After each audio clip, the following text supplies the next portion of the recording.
Greetings, B-movie aficionados.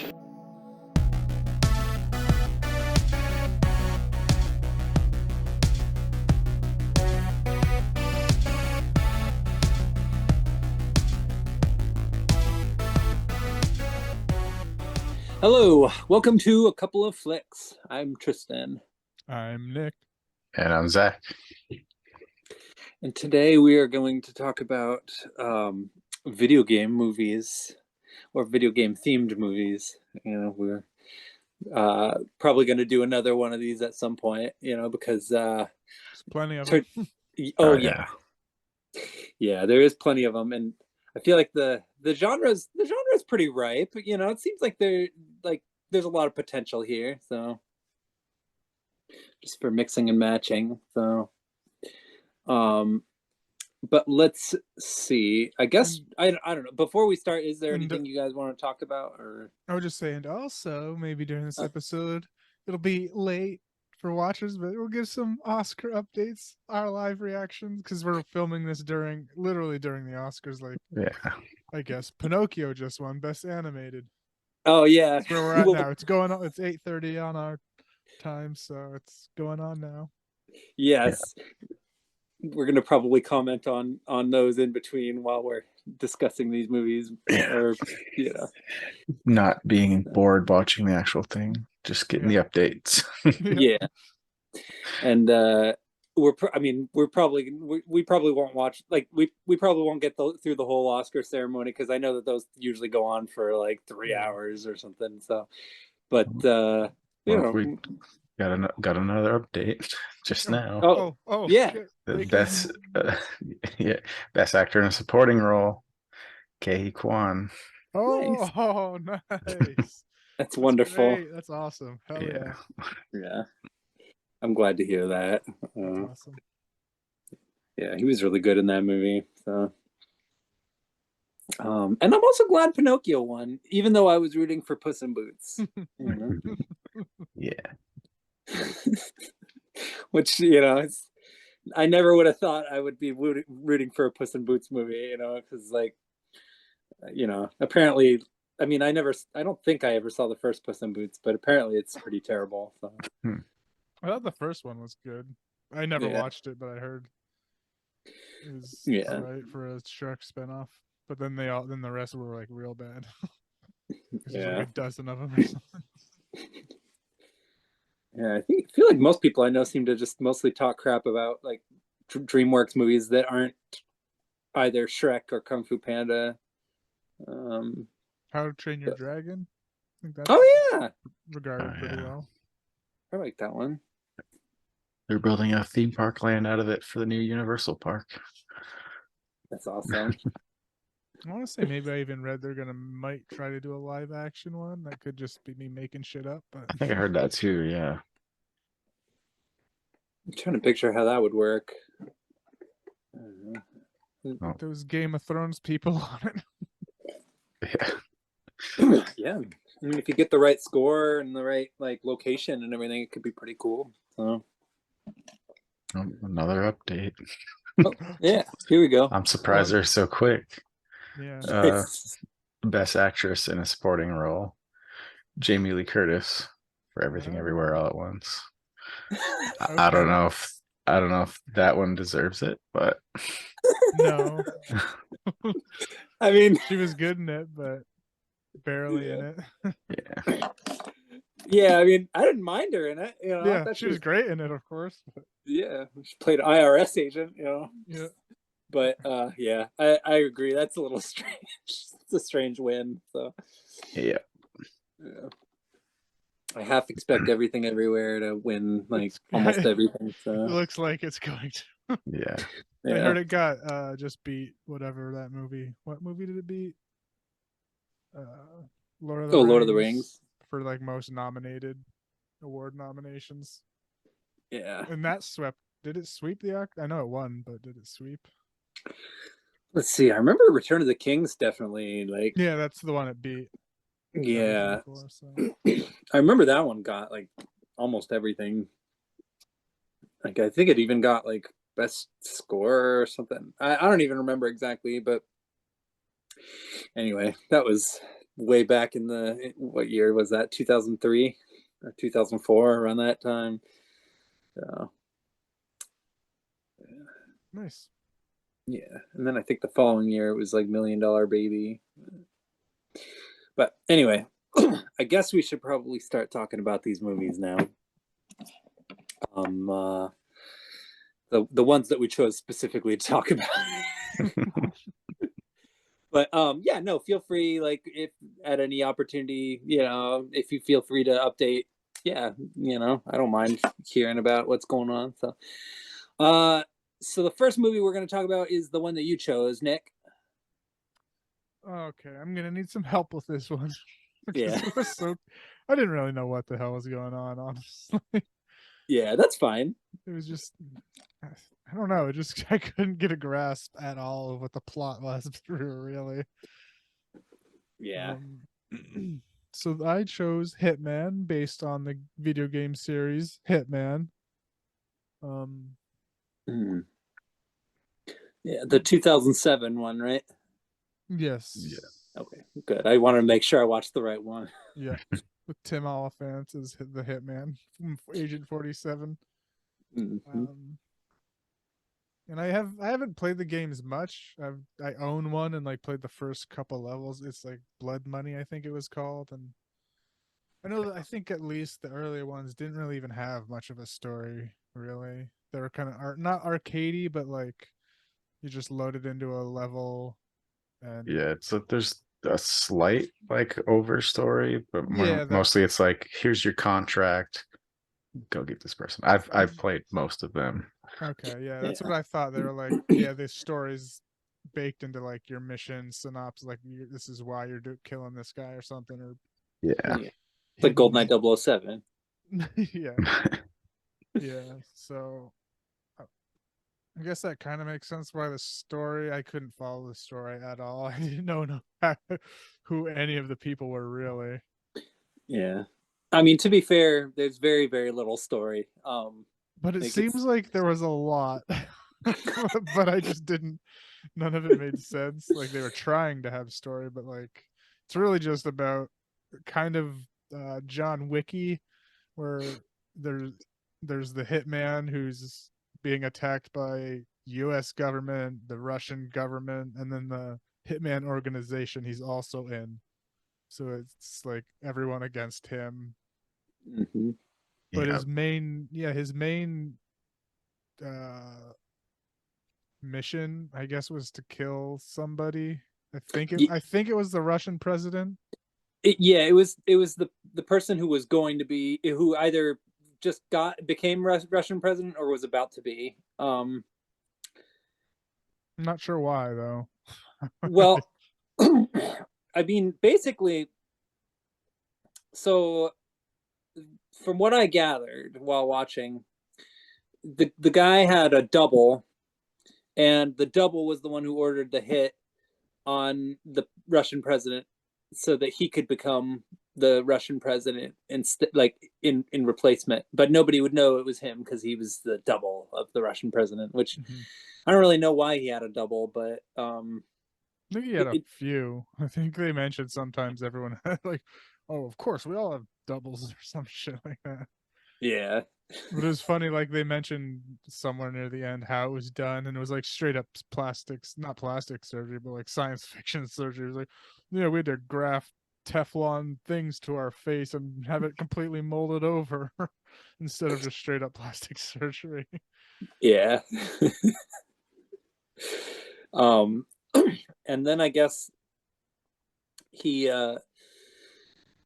so from what I understand, like, so the lady Diana or whatever, who has this creepy robot voice on his computer, she's like, oh, you failed to kill the whatever Boriski, I think his name was, and or something like that, and he's like, no, Belikov.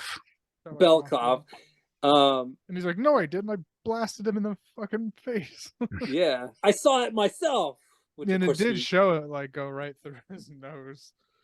Yeah. And then, like a few scenes later, he has like a band-aid on his forehead. And they're like, what? And so there's also U.S. government agent guy. He's like, no way, he didn't miss. He's way too good. He doesn't mess up. Yeah. So there's a couple of like, that seems interesting. It's Oh, like yeah. John Wick. They kind of treated him like John Wick, where he's this infallible killing machine. Yeah. Although they like at the beginning of the movie, they kind of imply that he's like one of the deadliest assassins, or like they say something that he's like responsible for the deaths of over 100 people or something like that. That they know of. Yeah, that they know of. So I mean, and so I mean, the guy basically has superpowers. I mean, he, you know, early on in the movie, like in the first 15 minutes, he jumps out of 2 windows, and also like shortly after he finds out that he's like been set up, there's like he has like this whole bomb setup thing going on in his hotel room, which totally annihilates his entire room and would have killed him too, which I don't seems like a like what if he'd been sleeping and those people had shown up, then he would have died, you know. So Yeah. Mm-hmm. you know, but he escapes out the window. So Yeah, swings out the window and then into the one below. Some family Yeah. just being like, what the hell? mhm. Yeah, and the kid was playing Hitman. Yeah, he was. Yeah, the kid was playing the game. It's like, Yeah, which ugh. what was that? I just like rolled my eyes at that. I'm like, oh, come on.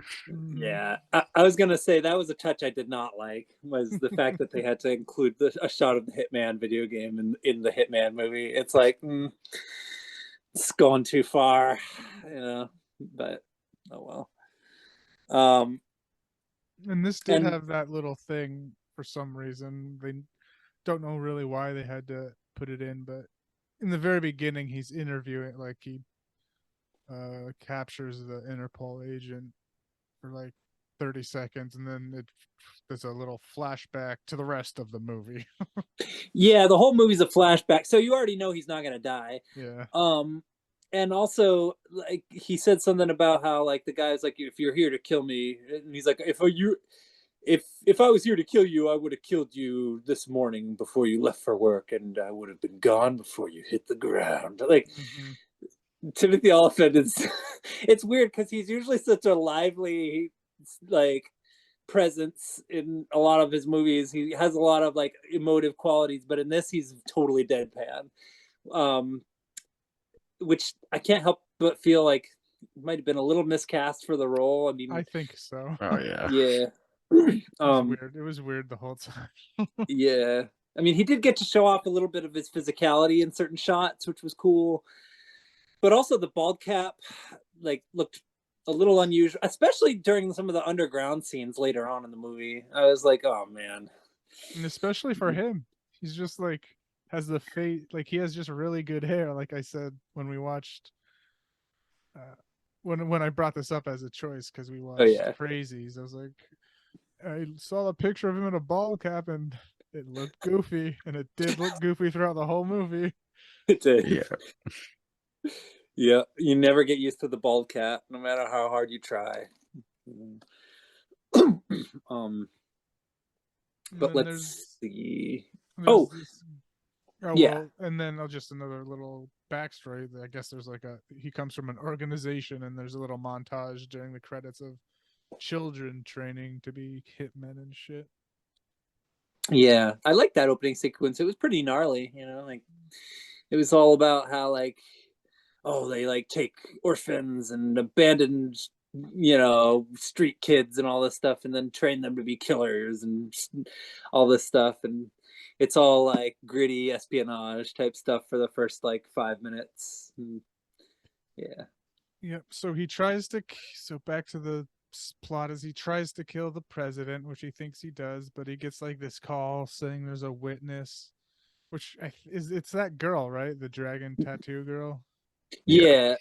And I don't really know what she had to do with any of the movie, really. I was a bit confused who she was. Like, she was a prostitute, but she was the prostitute of who? Was it the president, or it was the double of the president? The double of the president. Yeah, she was his like mistress or whatever.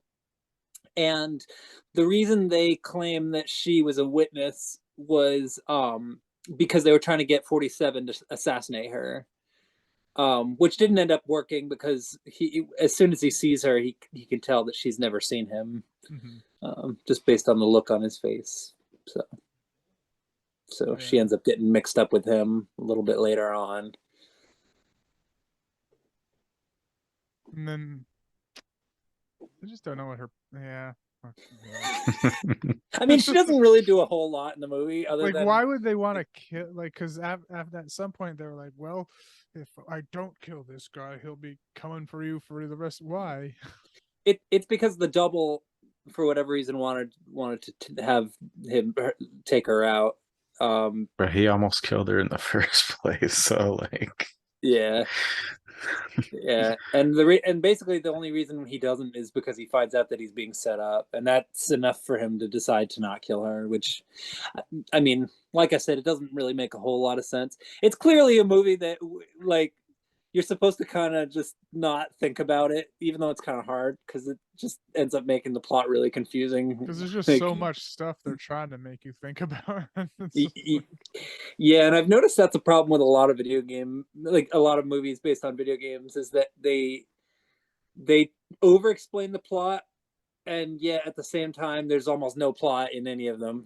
So yeah, I feel like something like this should have been like maybe a two-parter or something, and because it was just like that first few minutes was just trying to explain the whole like game story or game world. yeah. Came by in 5 minutes, and they were also talking about who the bad guys are and what's happening. I'm like, wait, hold on. I need to watch this in slow motion 3 or 4 times over just to understand the setup. Yeah. So, and it gets even more confusing as it goes along too. Yeah. So I could see this working out as a series in that case. Like, yeah, easily, yeah. You could just add more to just. Yeah, just too much or to better just yet, set just a up video for one game. movie. Yeah, yeah, or just the video game. Yeah. I mean, don't need to make every right. Yeah, like the dialogue scenes kind of feel like video game cutscenes anyway. So.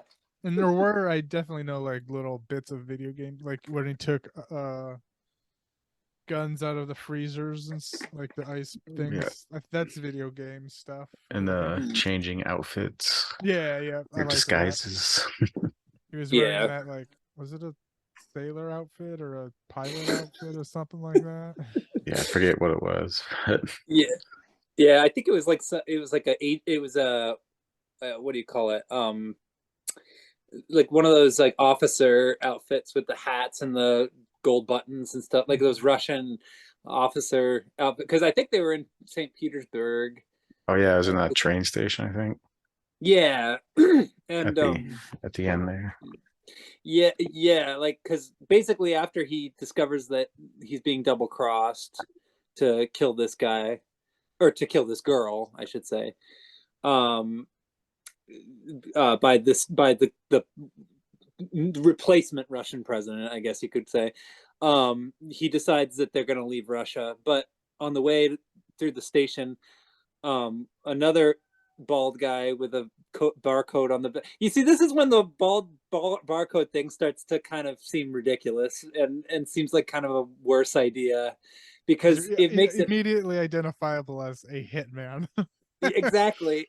And he's even wearing the officer outfit, but it doesn't matter because you can still see the barcode, so the outfit's totally pointless. Right, need a wig. Yeah. And at that point, pretty much all the agents in that area go after him at once.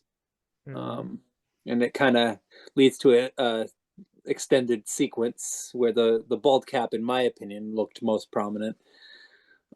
Just because like they used a lot of sodium lighting, and it it looked really ridiculous. And it was kind of a strange scene too, because like he incapacitates one of them and it's like interrogating him by shooting him a bunch of times, and he like shoots him in the back and says, "Hey, don't go anywhere," and then he goes and kills the other guys.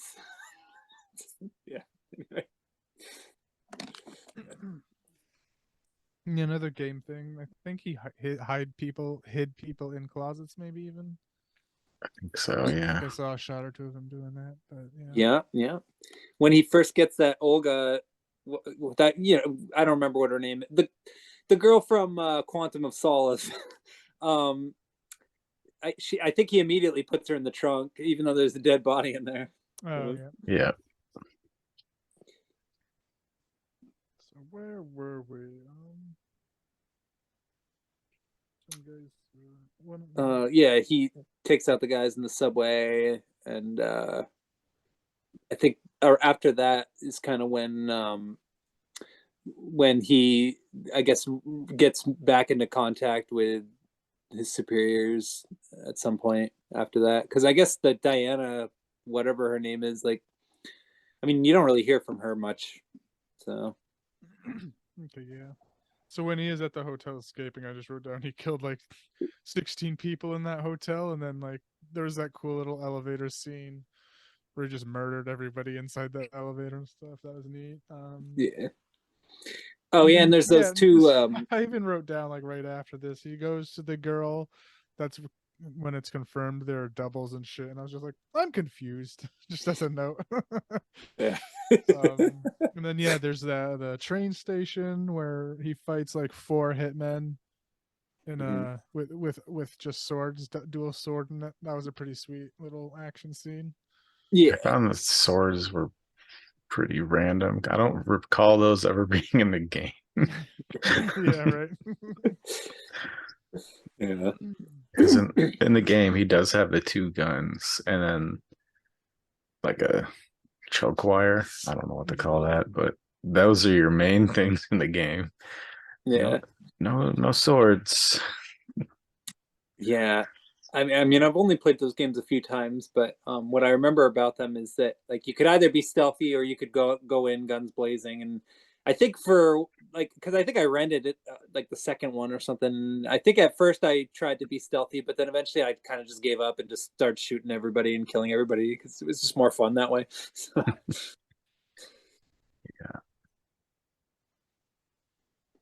Yeah. I know that those 2 agents are after him pretty much throughout the whole movie. Yep. There's that one guy who keeps pulling out the cigarette, but then he never lights it.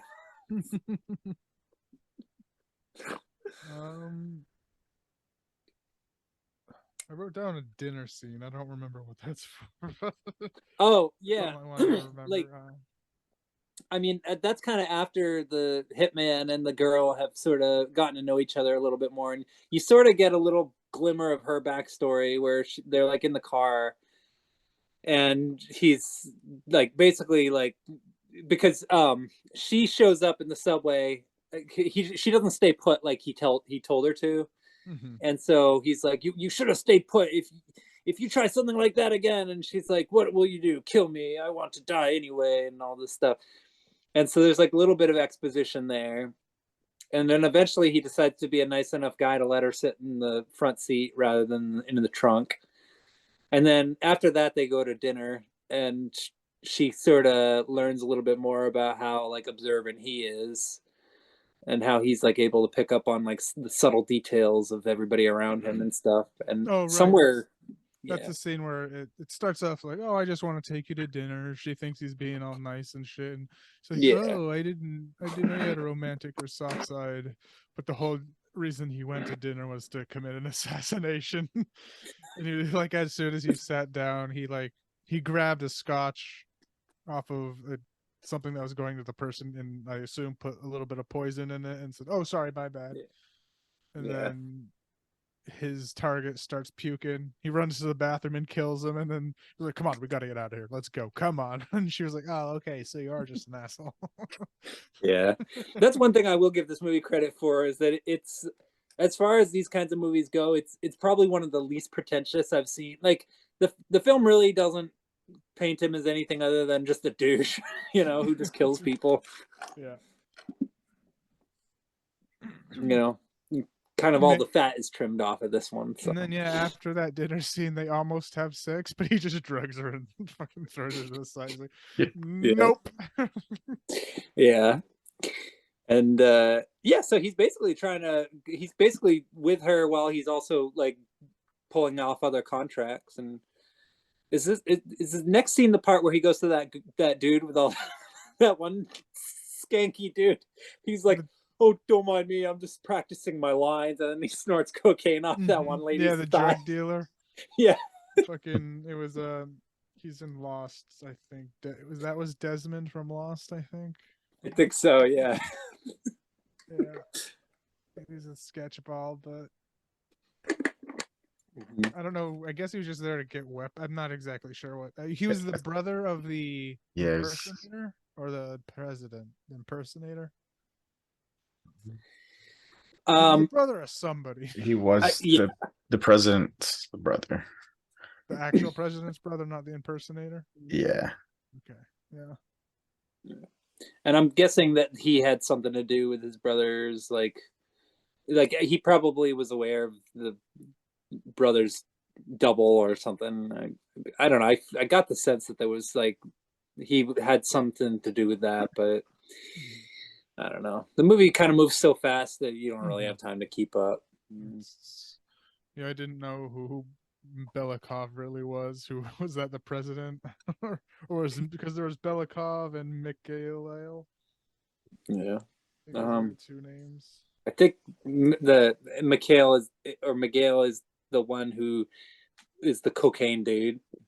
He like shoots everybody in that room. Like he like first like makes fun of him for not knowing his weapons or something. Like he puts a gun to one of the women's heads or something, or one of her eye sockets. He's like, "Oh, you don't even know what kind of gun that is. That's not gonna kill her," or something like that. And then he just shoots everybody. So yeah, there's a little Hitman scene in the drug den.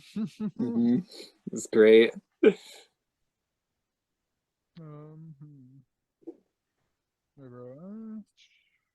That's when I don't know. That's when I wrote down. This is when the Hitman 47 says Belikov needs to die or he'll never stop looking for her. And I was just like, I still didn't get why, what she had on him, or was she a witness type thing? Still didn't really get it at this point. Yeah, And I'm guessing, like, I'm guessing it's because he's like one of those skeezy guys who just sees everybody's expendable, and maybe he has a new sex slave that he wants to sort of like. Maybe that's the type of person is he just kills all of his previous mistresses or something. Yeah, like maybe he's like a cartoonishly evil villain. Yeah. We wrote face-off procedure. I think that's when we learned that it was an actual procedure instead of just a look-alike. Yeah. They get a Russian in a lab. Oh, I'm trying to remember. Are you talking about like shortly like before or shortly after he and the girl part ways or whatever? Like I don't know. oh, But it's okay. right it was whatever it happened. There's right before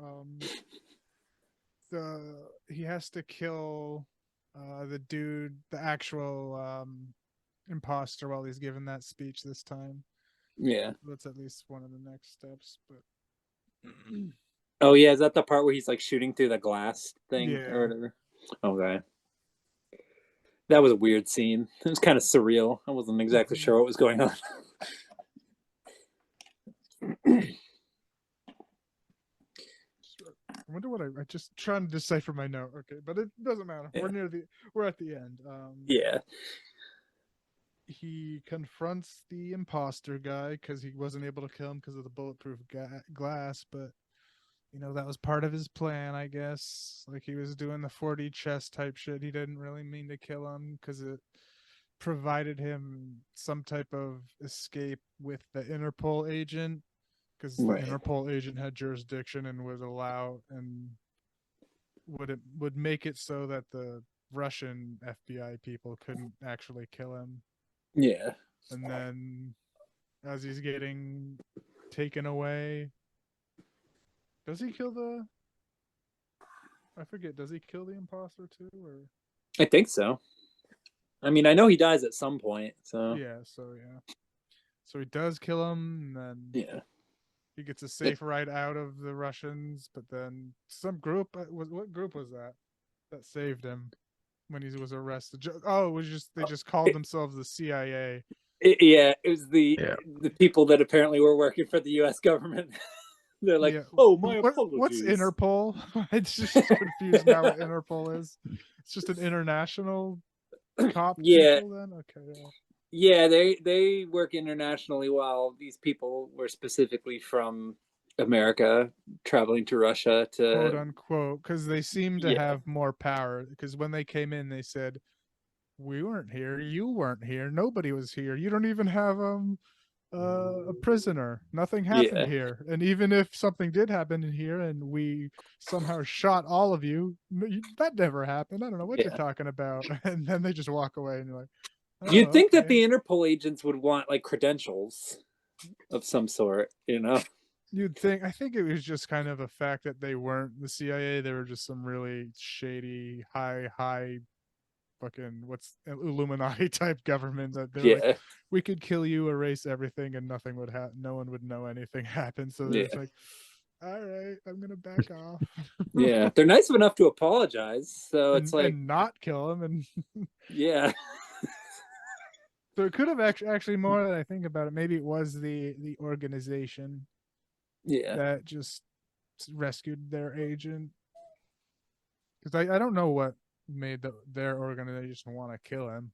I don't yeah, really know why they turned on him, really. yeah. I'm not sure why either. And like, then at the end, it also turns out that 47 has a double, you know, but he takes his double out, I guess. Like, Oh, does he? yeah, before he can kill the girl, like at the end there. Like, I don't know, that was confusing too, but apparently that was Oh, his that was his double. double? I thought that was just another random agent. Yeah, I mean, maybe I just got confused because of all the bald heads, but Yeah, I think it was I, another agent.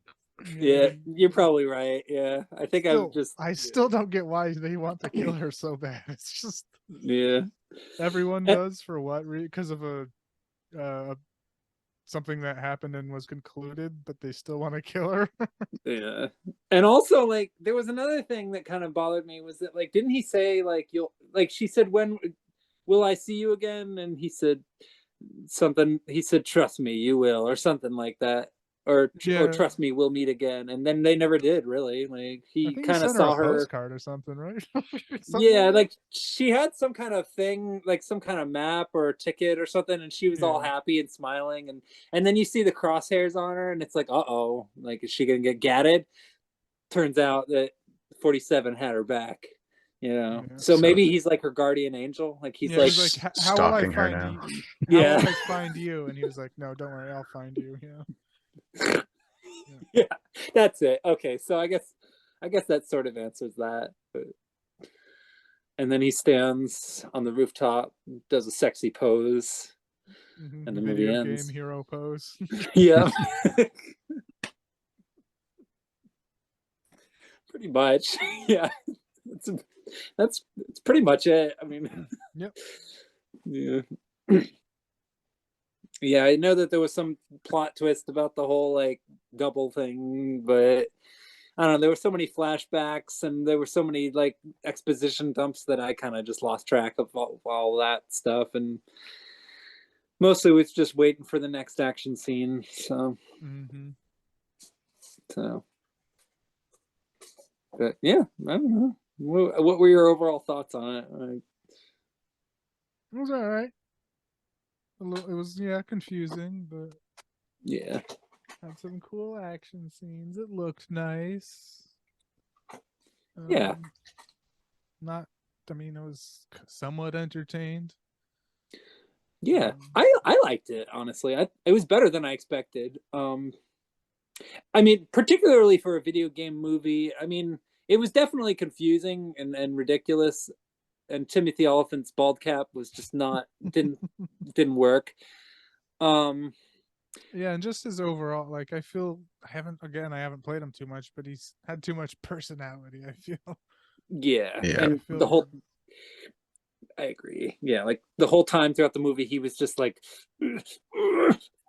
just trying to like hide even the slightest bit of emotion, and it was just kind of, I don't know. At times, he looked like he was in physical pain, you know. So, but I don't know. As far as like video game movies, though, this one was at least had a little bit more of a vision to it, had more of a style. Like especially compared to like stuff that was coming out around that time. Like I think this might have come out the same year as that Max Payne movie. Like Probably. yeah. And like don't get me wrong, like I don't fuck with Max Payne. But that movie, like in comparison to this one, like that movie is so dreary and so cold and so just downbeat, and I get that that's kind of part of that style and everything, but I look at something like this and just this feels more distinct to me and just stands out more personally. um so I mean the action scenes are really what made it exciting and kind of worth watching all the way to the end overall, even though like everything in between there was, you know, more or less kind of what you expect. Yeah. So I'd give it two, 2.5. Yeah, 2.5. Why not? yeah, yeah, I think I'd give it like probably like 2 to 3 around that time. I'm like closer to a 3 than a 2, just because I was actually pretty entertained Yeah. by it. But yeah, that's roughly around the ballpark figure I would weigh it at. So. Yeah, I gave it a 2.5. It's like being a fan of the games. This is not that great. Yeah. But and it reminded me, the style of everything just reminded me of Triple X for some reason.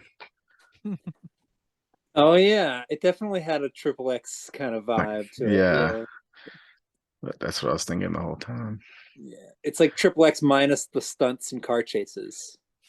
Yeah, and with a different bald guy that shouldn't be bald. Yeah. I would agree. I mean, shit, Vin Diesel might have even been a better choice than him. Yeah. I think Vin Diesel would have been more intimidating, you know, like and apparently I guess Timothy Elephant, like the reason he did this movie was because he like that was around the time that Deadwood got canceled and he needed to like finish making some payments on like his house or something, or like his property taxes, and I don't know exactly what it was, but I think this was more of like a pay cash or a pay like a paycheck performance for him. So you know, I guess looking at that, looking at it that way, I guess the role isn't too demanding or anything. So Looking at some of the Wikipedia notes, apparently Vin Diesel was supposed to be in it, but he dropped out right before filming. yeah, I think it would have made a little more sense if it had been Vin Diesel. You know, it almost felt like it was scripted for Vin Diesel. Yeah, especially if they were going for this Triple X style. Yeah. Okay, my cat's going ballistic, so I'm gonna let him out. Hold on. Silly.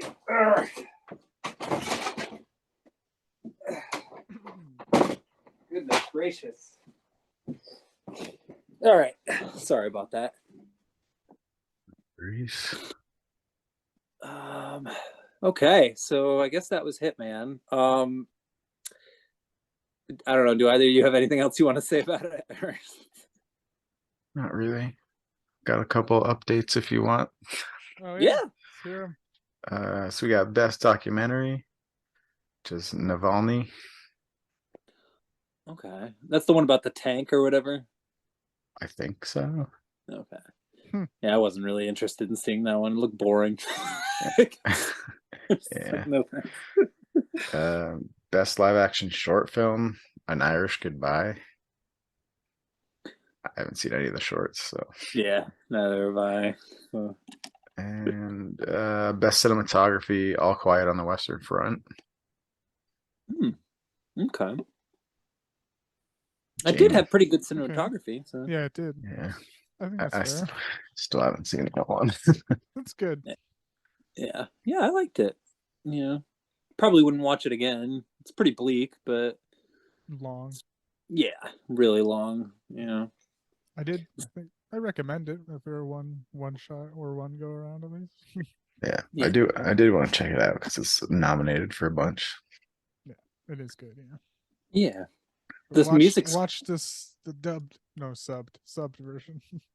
yeah. I think I did too. Yeah. The music in it kind of reminded me of the music of that band Sun. Is like really drony and like really like a lot of bass. It's kind of an interesting score for a war movie. No trouble. Yeah. All about that bass. Yeah.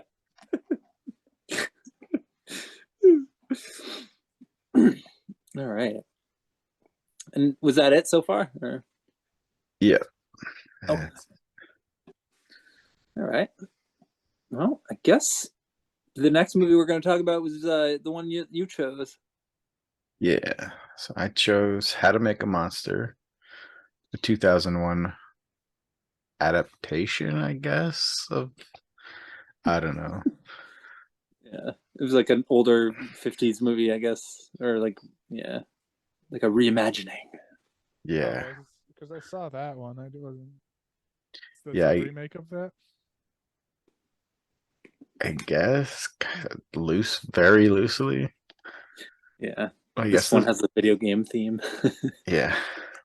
I guess these were a bunch of movies made for Cinemax, produced by Stan Winston, that were like these kind of remakes for old 50s creature features. Yeah. I saw the one that what was it? Earth what was it? I think it was I think shit. Maybe it might have been the giant spider invasion or Earth versus the giant spider or whatever it was called. I saw that one. And I saw the Teenage Caveman remake as well. So I'm a little familiar with these. They're yeah. But yeah, so and I think I never saw this one though. I think I saw the trailer on Cinemax and I might have seen like the making of or something, but I like vaguely recall seeing the cover. But yeah, this is the first time I've ever watched the whole thing. So Yeah, I had seen it a couple times as a kid on Cinemax. yeah. Probably just stayed around for Julie Strain. Yeah. Yeah. I do like Julie Strain, I must admit. So yeah. Yeah, I thought it'd be a good time to rewatch it. it was a good choice. It actually ended up kind of like fitting in interestingly, you know. Yeah. So you got one film version of a video game. We got the making of a video game. Mm-hmm. And then here's a movie about a video game. About a video game, yeah. Yeah. So yeah, as we go along, we immerse ourselves more and more into the digital world. So yep. I'm just gonna read the Wikipedia. Yeah, that's fine. Yeah, it's kind of a shorter one, but I guess there's not a whole lot going on in this. Yeah, it's pretty much just like the office politics of like the making of a video game gone wrong, you know. Like... yeah, and it's your basic slasher, really. Yeah. All right. Following a disastrous video game test, Clayton Software fires the development team and replaces them with weapons. Oh, I guess it goes right into introducing them. But... Oh, okay. Okay, well, I mean, I was one the test game footage looked like fucking really shitty Crash Bandicoot or something. Yeah, it almost looked like Sega Saturn graphics or something. Yeah. I mean, all the video game footage in this was bad, probably even for 2001. But yeah. Yeah, it kind of reminded me of Kiss Psycho Circus on the Dreamcast. If you ever play that, like I haven't. I have to get that one. Yeah, I mean, I think I played the demo of it, like because like back in the day, like you get those magazines that would come with the demo discs, and I think I played that demo disc for like maybe 5 minutes, and I think I just turned it off. I don't even think I completed the demo. So I could see that with a Kiss game. yeah.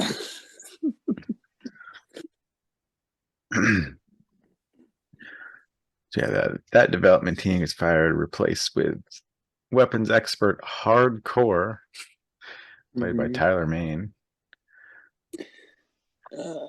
Wait, was it Tyler Mane, or did Tyler Mane play? Oh, it was Hardcore. Okay, yeah, I get the characters' names confused. So yeah, it was weird seeing him without it, like any makeup or anything, because yeah, he's like Beast in X-Men, and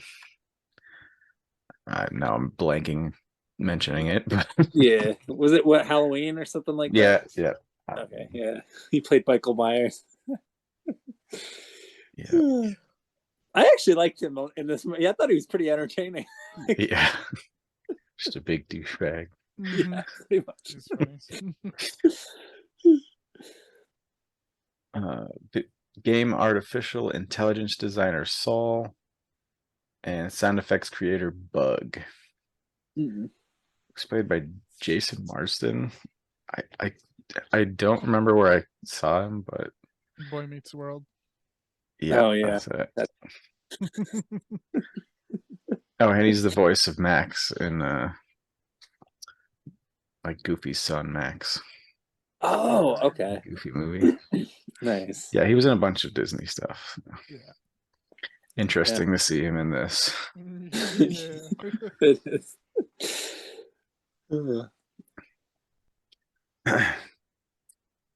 Company CEO Faye Clayton promises $1 million to whoever makes the scariest game, sparking a rivalry amongst the trio, which is a weird way to make a game, but okay, we'll go with it. Yeah, seems kind of counterintuitive, you know. Especially when I didn't realize that Hardcore was a weapons expert. It didn't like, how is that gonna help? Yeah, make it very clear. I guess maybe they thought it would like he could work on like making more realistic sound effects or something. I don't know. Yeah, I still don't think the people who made this understand video games very well. Yeah, there were like no programmers besides the AI programmer guy. Yeah. And I did hear them mention something about using the mainframe. Gonna hack the mainframe. Yeah. Came up a bunch, yeah. Yeah.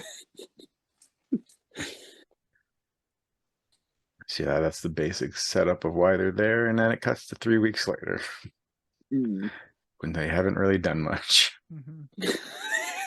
Yeah, they had 4 weeks to make. Like games take years to make, but they had 4 weeks. Yeah, I mean, these people must be geniuses. I mean, I guess they were working off an old shitty game they're trying to improve, but if it was that shitty or either starting, it would still take way longer than 4 weeks. Yeah. Oh, is that game with the kids were playing at the beginning with the weird little Pokemon monsters or whatever they were? Like, yeah. They're supposed to fix it or something, but okay. Need to be more scary. Yeah, because the little kids were like, "This sucks," and they were like throwing stuff and just being bratty. Yep.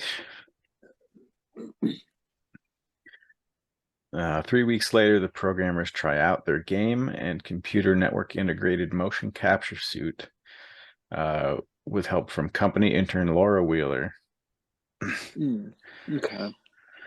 However, lightning strikes the building, causing a blackout and wiping their data. Oh yeah, then that was around the time that the Julie Strain thing was happening. So like, yeah.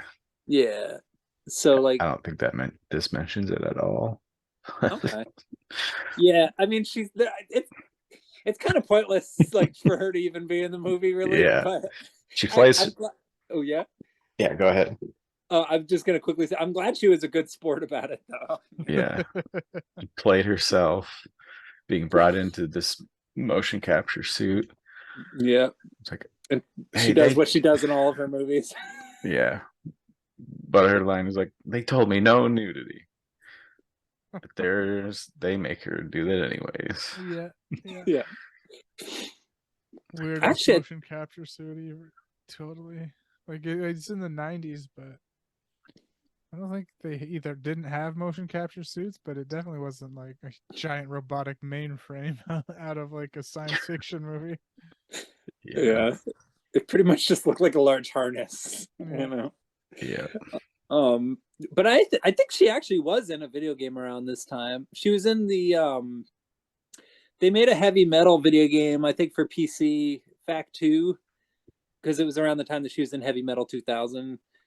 And so maybe they were trying to like reference that a little bit. Like, maybe. Yeah. I forgot she was in that. Yeah. Heavy Metal 2000. I still haven't seen that one. Oh yeah, it's kind of I mean, it's cool if you like Julie Strain. I mean, like because yeah, like she lends both her voice and her likeness to the movie. She's like it's like a heavy metal style movie starring Julie Strain. I mean, I don't know, kind of badass, you know. So, Nice. I'll have I've to only check seen that it one once. out. Yeah, I've only seen it once. I don't remember it being like amazing or anything, but you know, it's fun if you like that type of thing. So I don't know. Maybe I'll choose it for the show one day. Yeah. Do another animated one, maybe. Yeah, I'd be into that. I think that's on the wheels. Nice.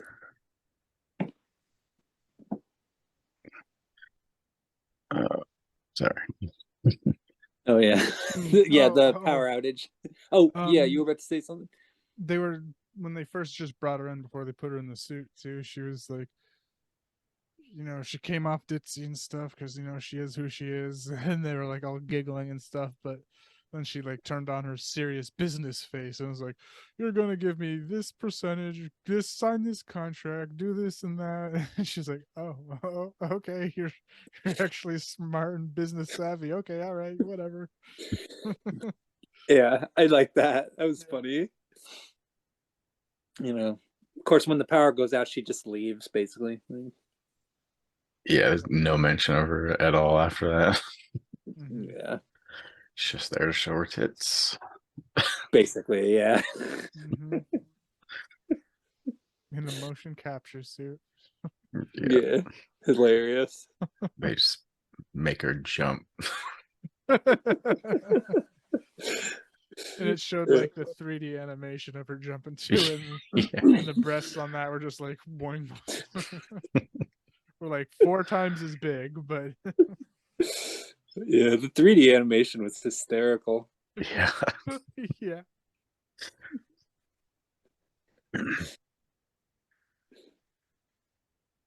Knowing someone has to stay overnight to monitor the backup before we use the game to decide. Ultimately, Soul is chosen to stay behind. And this kind of sets up the end stupidly, but with the intern being good at the game. Oh yeah, which it's a little weird, honestly, because like you kind of get the impression that she doesn't really have any familiarity with these games or anything like that, and then suddenly she's like, turns out she's like better than all of them, and they're the ones that are making the game too. So it's like, what the heck? Yeah. She's the chosen one. Yeah, yeah, she's the one. It's like the Matrix, you know. Yeah. It's like the Matrix meets Existence. Which would be another fun one to do for the show, you know, because that's also kind of a video game themed movie. So. Still haven't seen that one. So good. That's Cronenberg, right? I think so. I wouldn't be surprised if it was because it's like weird, like his movies are. So. After Saul inserts his new AI chip into the company mainframe, there we go. A mainframe. Yeah. Goddamn mainframe. The suit activates and kills Saul, which all the kills are off screen, which kind of sucks. But that one was weird too. He like got dragged down underneath his desk. yeah, It looked like there was a hole. I don't know, but I don't think there was. But it was weird. Yeah, he's like playing the game, and it's like a first-person shooter type of game. And then like the monster comes up in the video game and drags the character, but then he like literally gets dragged under the table too. But then when they find him, he's like a few feet away from the table and just on the floor dead with his head on the ground. It's like, oh, that's kind of weird. yeah.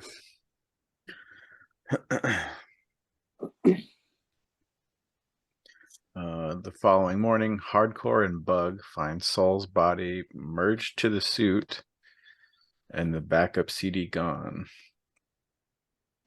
Well, I mean, the whole merge to the suit thing happens a little later, but yeah, I mean, basically, Yeah, just his head was at first. He's yeah, got those balls that they got shoved into his eyeballs that he was playing with. yeah, That was I pretty didn't cool catch looking. that. yeah. I The did see he makeup had and weird ass eyes, but yeah, I didn't realize it was those balls. yeah, Yeah. yeah. The makeup and the puppetry was kind of cool in like a gruesome type of way. So. Yeah, it's all Stan Winston stuff. I don't think he himself did it, but Yeah, probably like a student of his or somebody that he was working with. But yeah, all that stuff looked pretty cool, you know. It just would have been nice to maybe see some actual like death scenes too. So yeah, definitely.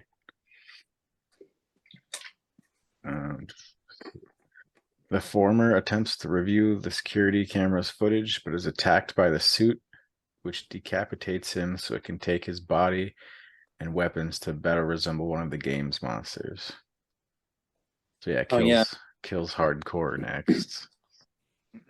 That's after yeah, everyone thinks that Hardcore did it because he was first attacked by the suit with Saul in it, but he like ripped Saul out of the suit and was just chopping his body up while everyone came and said, "Whoa, whoa, whoa!" And he was like, "No, the suit attacked me." Yeah, And then they yeah, run and then see the suit kill Hardcore. yeah. I didn't expect him to die so early on. yeah, I didn't either. Yeah. Oh, and also every time the monster kills somebody, it cuts back to the screen and it says like 4 lives left, 3 lives left, as if like counting down the amount of victims that are left, you know.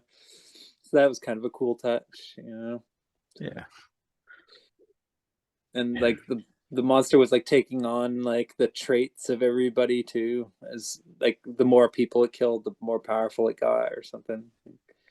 Yeah. So yeah, at this point, like, was there a reason they couldn't leave? Because I I know think the he power, some I with the think power so. happens again, but at this point, like the boss guy wasn't even there yet. I don't think, yeah, somehow they all got locked in. or the intern And wasn't there at that point. Somebody wasn't there. yeah, I think it was the boss guy who, you know, you find out later what his deal is, but I know that like the intern and then the littler dude with the fanny pack and the I don't know, somebody else. I think they like the 3 of them were in there at that point. Then when the doors got locked, it was like they had to basically figure out what to do with the game or with the monster or whatnot. So, Yeah. somewhere around that time, Danny Masterson showed up. Oh yeah. Hyde showed up. Yeah, That was funny shit. yeah, that was That actually was completely surprising. Yeah. He's uncredited too. So it's like, oh, it's not that great. Yeah. a little cameo when they look at him at the monitor and he just calls her names. He just starts cussing around and shit. Yeah.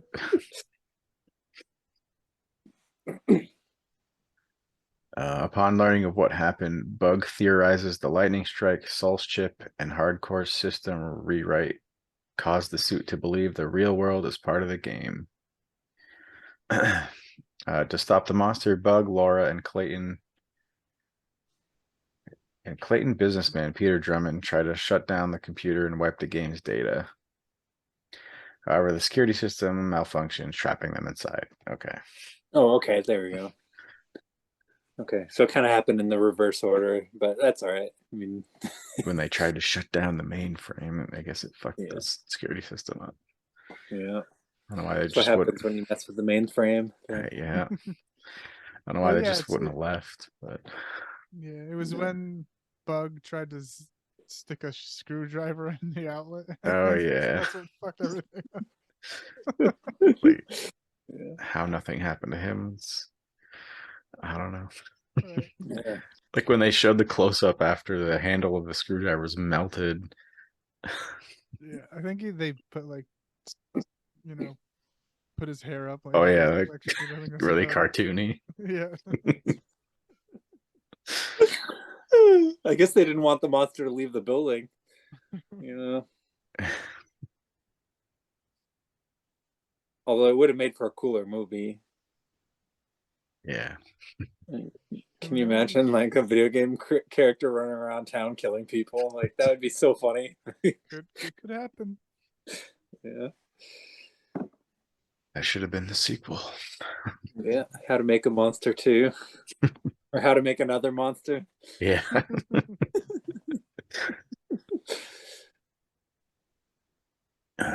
The monster attacks Bug, but he exposes a gas line and uses his lighter to ignite the gas, killing himself and the monster.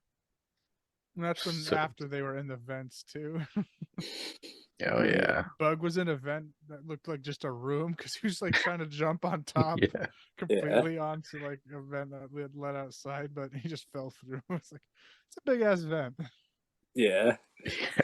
Bigger than most. Most people, have, because they were crawling around the other two, but he was straight up standing up, jumping around in one. Yeah, and then Yeah. the other two were like in one together with plenty of room to move around. Like, Yeah. And there was a little bit of exposition shortly before that where Bug talks about how like the reason he wants the $1 million is so that women will go out with him. He was like, "Would you kiss me?" Like before, like it was like a before sacrifice thing, I think, kind of thing.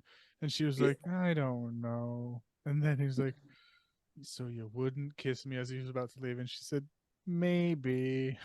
Yeah. Definitely maybe or something Yeah, like that. Yeah. gotta throw that in there before he dies. So. Yeah. Should've Just to just make his give him sacrifice a more. kiss. Yeah. It's just a I don't little know. peck on the cheek or something. Yeah. Good luck. I actually kind of like these characters. It was kind of a bummer when they got killed. So, but I mean, they were all kind of annoying, like office people. So, Yeah.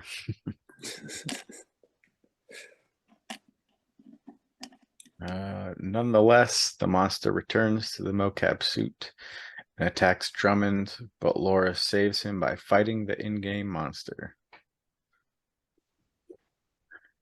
She tries to beat the game, but becomes frustrated and hysterical until Drummond suggests she uses a virtual reality headset, promising to stay with her while she fights. Yeah, he's got the axe and all that stuff, and he promises to take the monster out as soon as he shows up. Yeah. And the virtual reality somehow is better than it is currently. Yeah. But oh well. it just seems to be a big thing with video game movies. Yeah. Oh, and one of the plot points too that I think that I don't know if it came before or after this is if she does, or him and wait, am I thinking of the other movie? I'm thinking of the other movie, never mind. Oh. No. Never mind. Yeah, we'll get there. Don't worry. Yeah.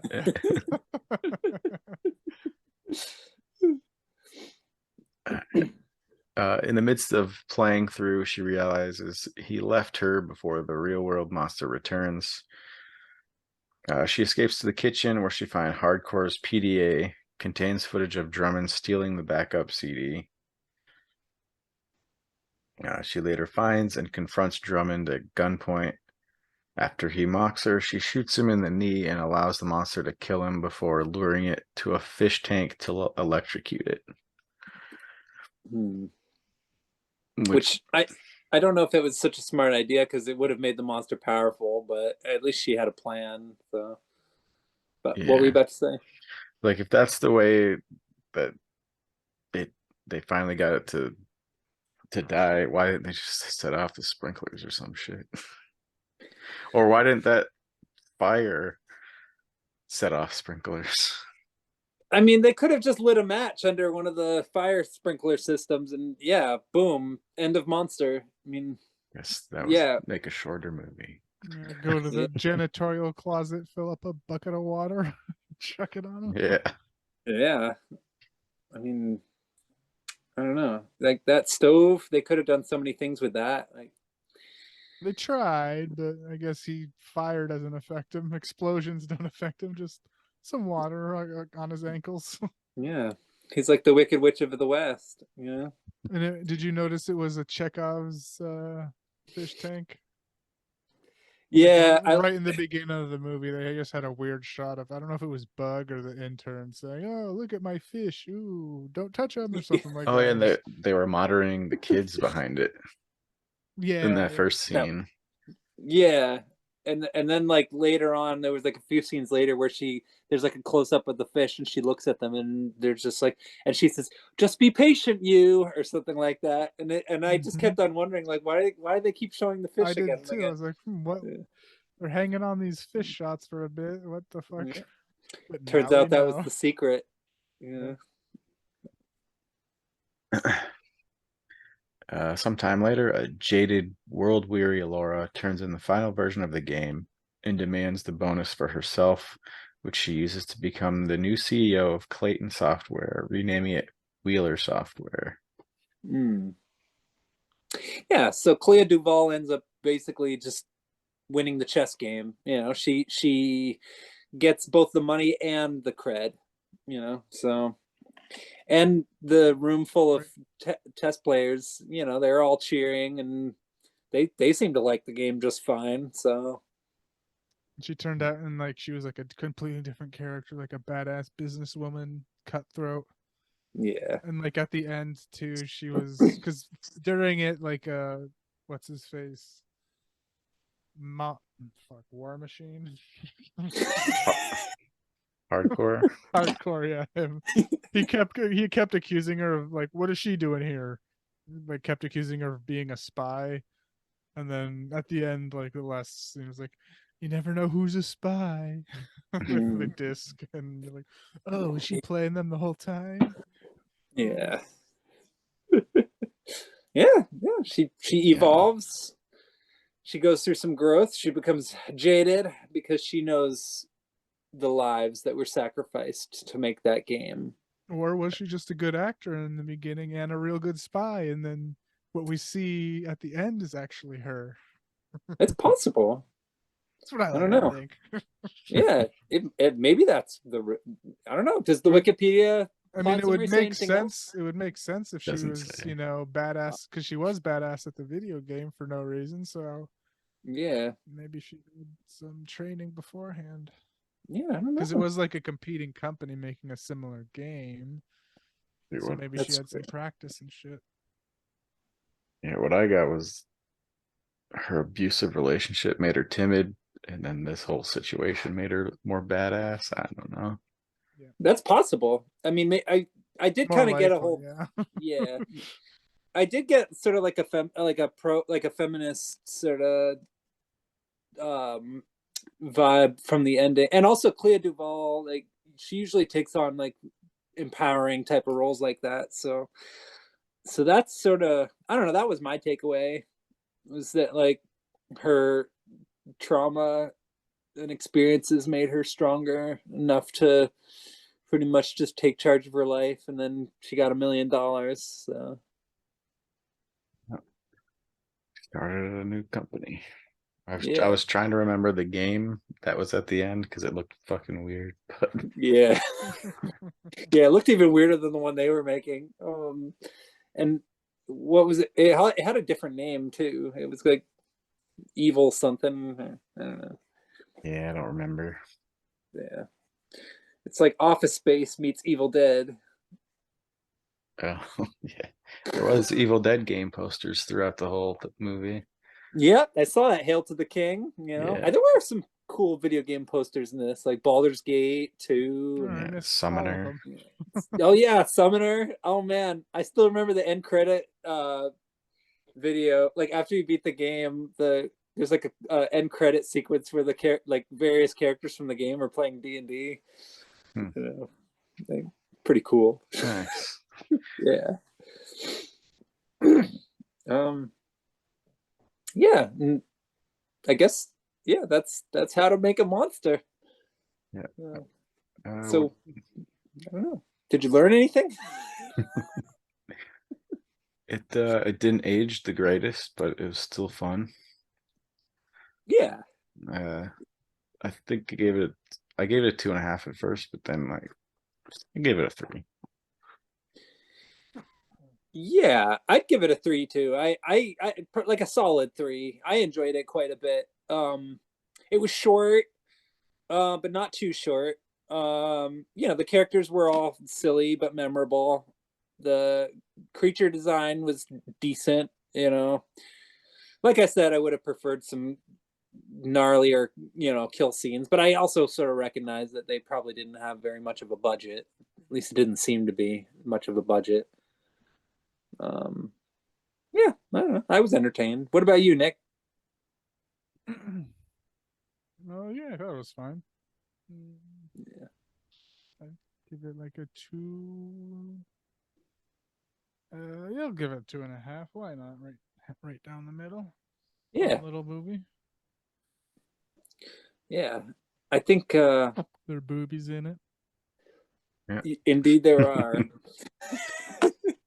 It's a long scene too. I mean, it's a long sequence. So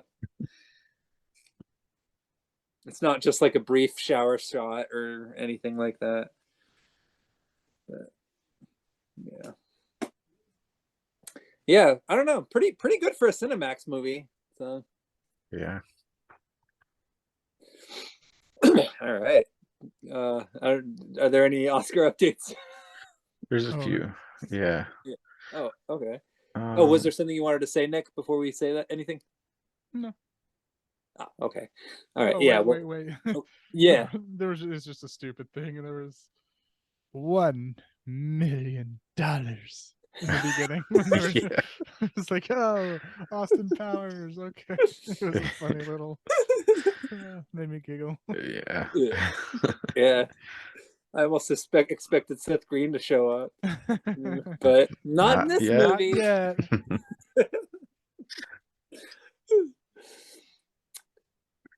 Yeah. So Oscar updates. Yes, we got best makeup and hairstyling is The Whale. Mm-hmm. Oh, Okay. Cool. fair enough. That's good. Yeah. Best costume design was Black Panther, Wakanda Forever. All right. I don't know what it was up against, but Everything, everywhere, yeah. all at once.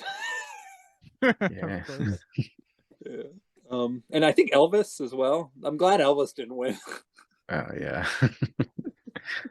And then best international feature film, All Quiet on the Western Yep. Front. Knew it. Yeah. Yeah. That one a was lock. locked. Yeah. I'm glad it didn't go to that movie, because like I did see that one and I Which one? enjoyed it at first. Yeah. The one about the donkey, Is it? Sorry, I'm confused. Like, is it a Winnie the Pooh related at all, or no? No, Because EO kind of sounds like Eeyore. it kind of does, yeah. It's kind of an interesting movie, because you're like falling around a donkey, but it has the lamest ending ever. Like really, like it kind of made the whole movie feel like a joke. Like it's like that kind of ending. It just kind of ruined the whole thing. I don't know. So, and yeah, it's pretty cool though if you like following around a donkey. It has kind of a sad, melancholy kind of feel to it, you know, and then just a really ridiculous ending. I like the donkey and Banshees of Inisherin. Yeah. But yeah. Yeah, that's all the updates for now. Okay. Cool. All right. Well, I guess I'm going to talk about my movie now. And the one I chose was, I forget what year, either 91 or 93. Continuing with the, oh, yeah. Okay. This is 93 Germany, 94 US release. Oh, okay. All right. So I'll just say early to mid 90s. But I'm continuing with the Albert Pian train. I chose the movie Arcade. And let's see, Arcade is a full moon video production, from what I understand. I was expecting it to be a Moonbeam one, but yeah, no. well, I mean, yeah, no, I mean, I could picture Moonbeam Productions making a good family movie about a video game, but this is definitely not a family movie. No, I was expecting it to be. Yeah. Were you surprised? Oh, yeah. Yeah, I was a little surprised, but I shouldn't have been. It's Albert Pian, so yeah. Yeah, you never know what you're gonna get with Albert Pian. So so let's see. Arcade. All right, so Arcade is pretty much about a group of teenagers, with one of them being Ralphie from Christmas Story. When I saw the credits, I was like, "Yeah, Ralphie!" Yeah. And I liked how his first scene he's wearing sunglasses. So badass. Yeah. But anyway, and actually this movie has a great cast. It does, yeah. Yeah, it's got all kinds of people in it. But Seth Green, in addition to what's her name? The girl from Freaked. She's like the main character in this. So it's like a group of teenagers hanging out at the beginning. They look like they're about to go to Wigstock or something. Like they're all dressed in Nirvana grunge gear. And the main character is this girl who's has a little bit of a haunted, she's a little traumatized because her mom had committed suicide. And kind of in the movie you sort of get like little flashbacks to that whole thing where presumably she like woke up and found her dead, like in the kitchen or in the living room or something. Like she's like sitting in a chair and shoots herself. And so this group of teenagers, they hear about this new like hardcore video game that it's supposed to be like really crazy. It's like virtual reality. And it's available to play at a kind of dingy looking arcade place called Dante's Inferno. And as soon as they go in, you're kind of immediately you're kind of immediately dropped into the pit a little bit because it's a pretty creepy looking place, you know. And the interiors are kind of cramped. There's not a whole lot of lighting. And the arcade machine, well, so like at first when they go down there, there's some douchebag bully guy who gives them a hard time. And so like I'm watching the movie and I'm thinking, oh great, is this gonna be like one of those movies where this guy is gonna be an issue? Like, is this gonna turn into another Shrunken Heads? Please God, no. But luckily it doesn't, because I forget what his name is, the guy from Star Trek The Next Generation. Yeah. He shows up and he introduces them to a virtual reality game called Arcade. And this the was first confusing too. Oh yeah, because they were like, "Oh, we're gonna go to." I thought they were just in general talking about going to an arcade to play a game, but they were talking about, let's go play this arcade game called Arcade. Yeah. yeah. So we got another fear.com situation on our hands here. Actually, this movie reminds me a lot of like fear.com and The Ring and stuff like that. But yeah, so yeah, Ralphie, he gets to be the first person who plays it, and he steps into the booth, and it's kind of sketchy because he's the best. Like his character name is Nick as well. Yeah. So it's like, yeah. And I just wrote down one of the letters or one of the lines. They're just like, Nick is the best. Oh yeah. Yep. Yeah, he is. I agree. Yeah. Nick is the video game king in the group, you know? Let's see.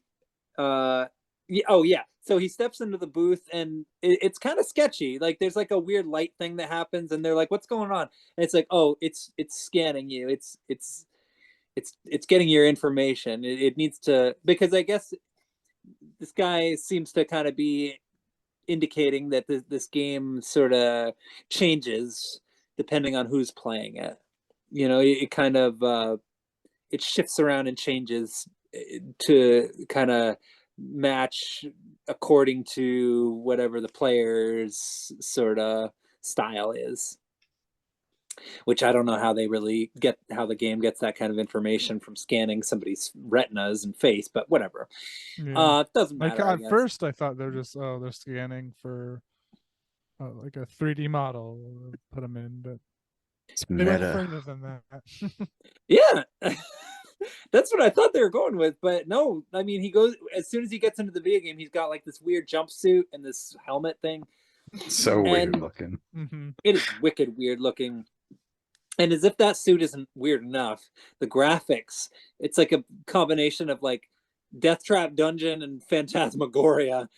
And like, he's like playing this weird level where he's like skateboarding down these real narrow corridors with all these spikes on the wall. It's so confusing what that shit was too. I was like, what is it? Yeah, it's sketchy. And he immediately ejects himself because it's like, okay, this is too weird.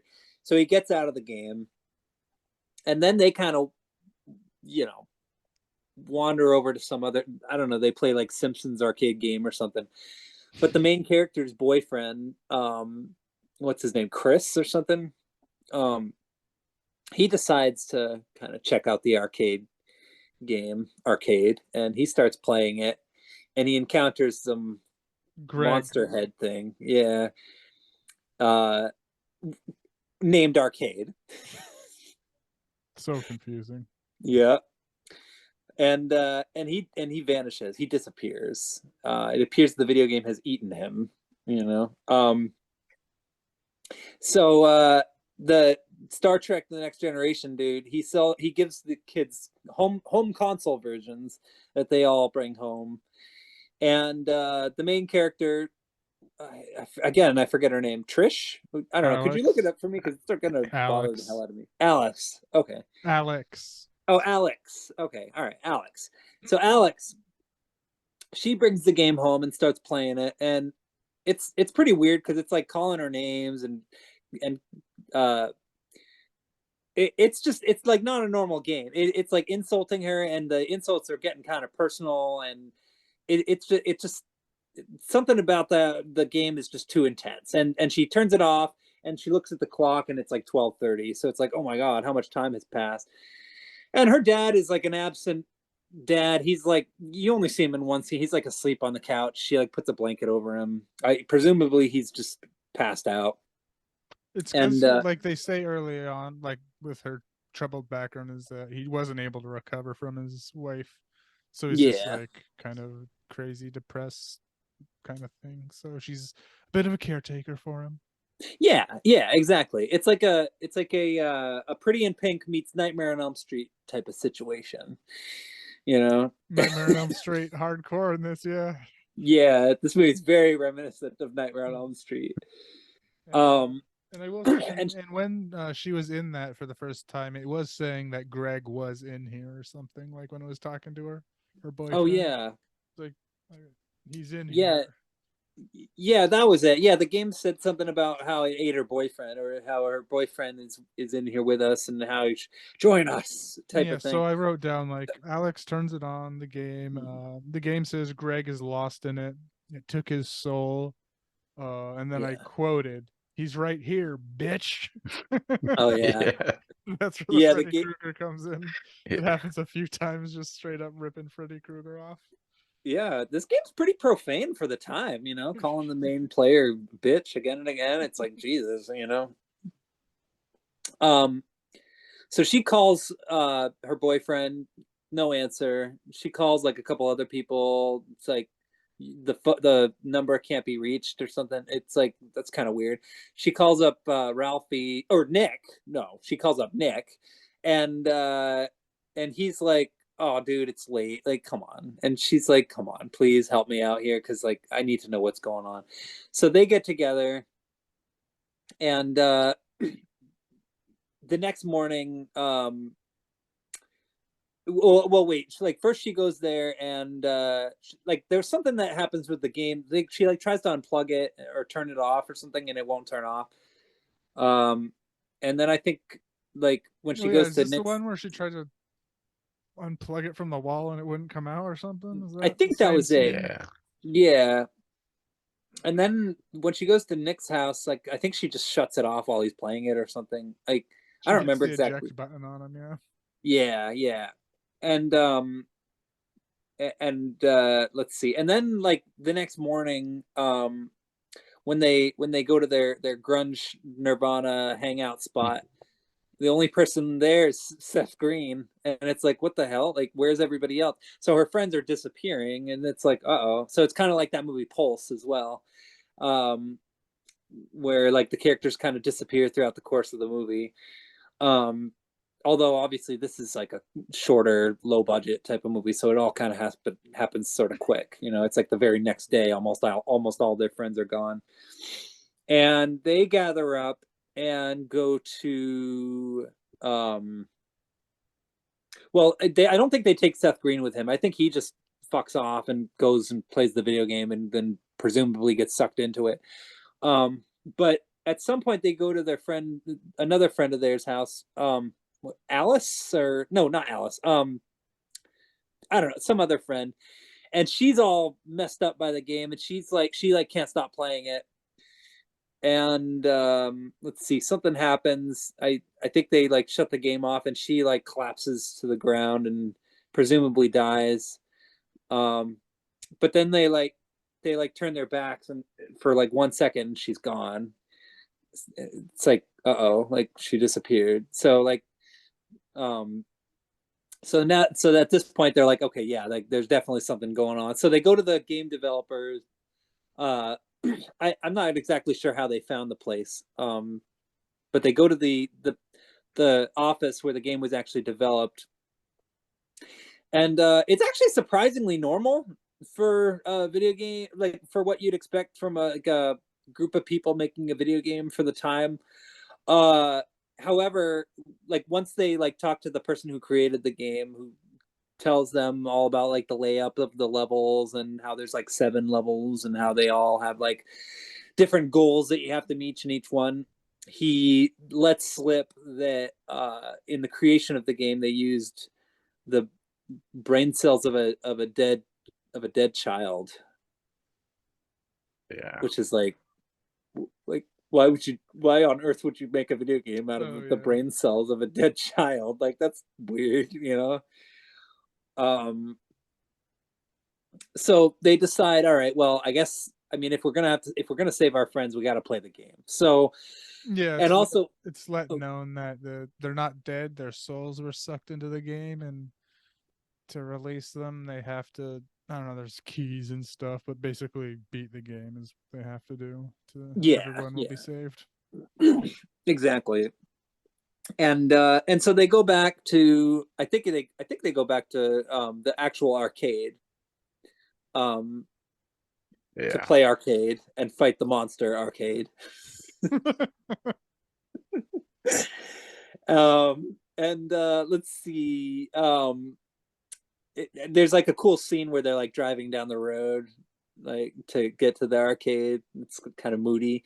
And then once they're there, they just, I think Nick starts playing it, and then she's like, no, I press 2 player. I'm gonna join you. I want to play it with you.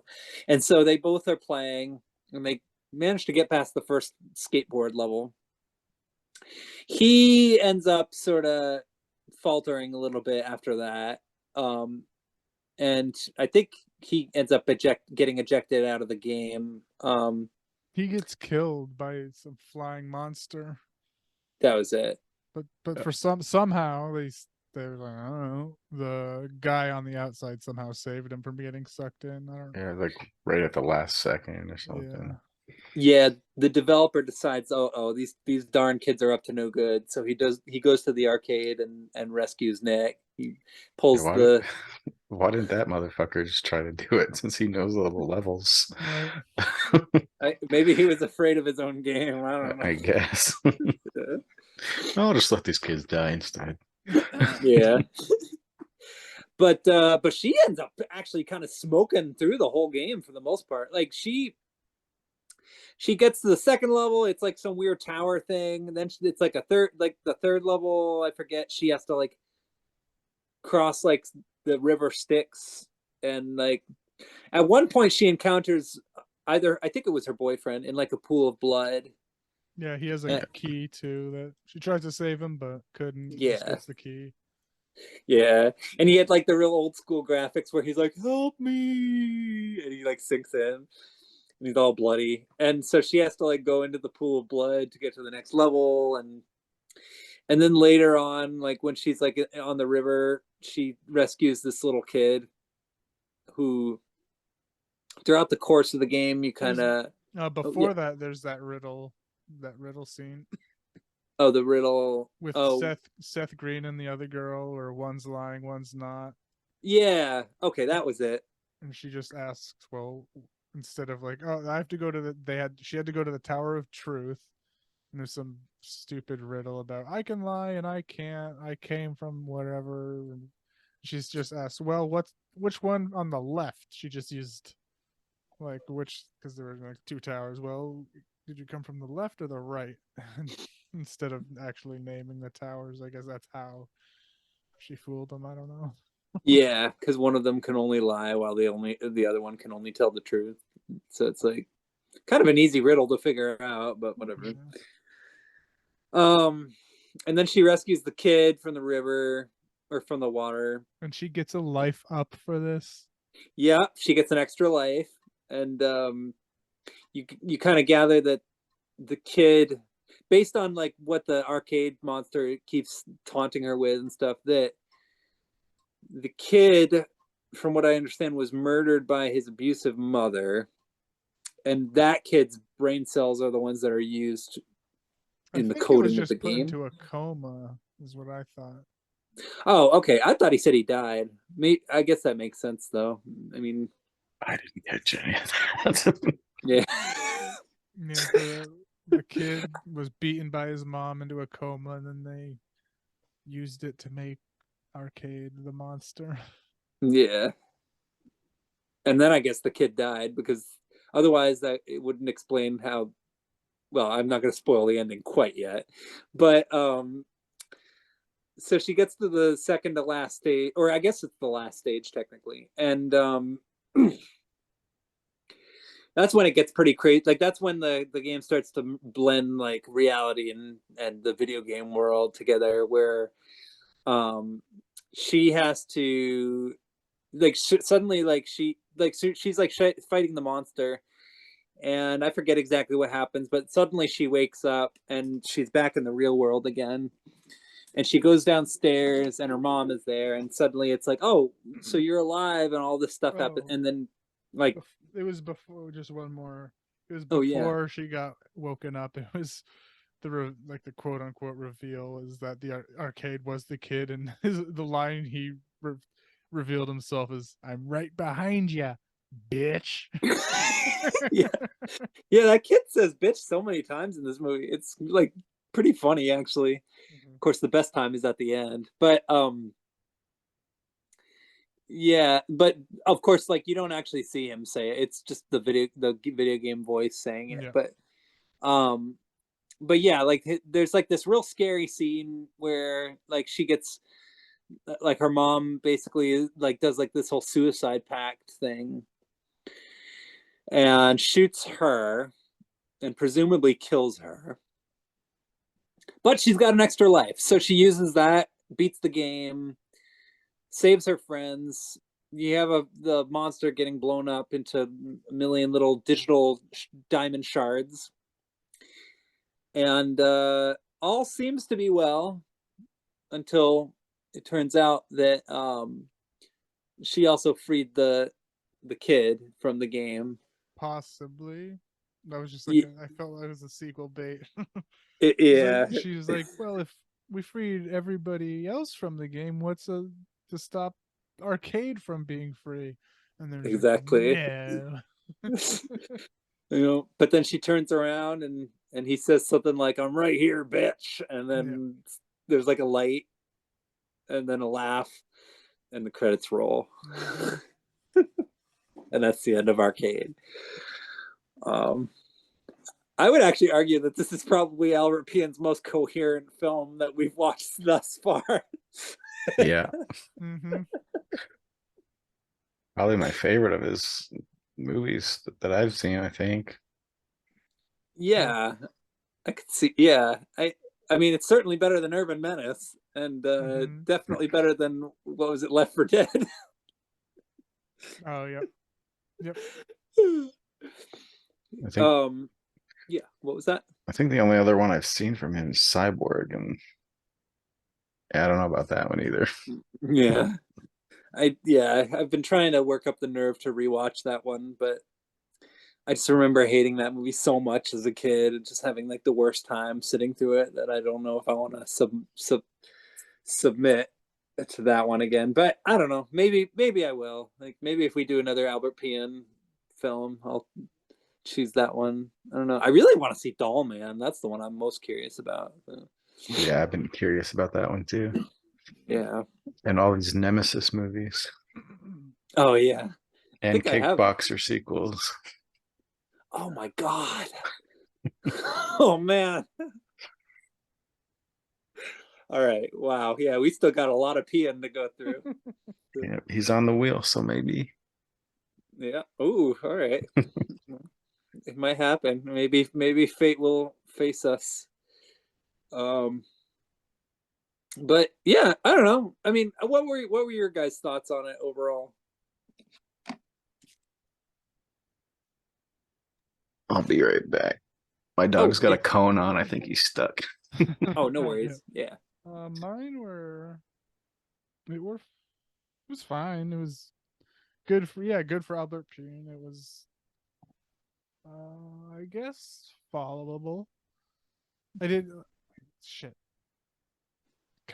So one thing that I watched these both this movie and the other one back to back. Yeah. And they're so similar. So I'm like, I was just about to bring up like one of the other like fucking monsters. I was like, wait, no. That happened in Monsters. Okay, no. Yeah. Yeah, there were a few little like things going on in the graphics and stuff, Pretty like similar, the creature design. VR. It's like they kind of melded together, even though because I watched them back to back. Yeah, I guess that's bound to happen with two movies about VR, where two characters have to defeat monsters using VR. So.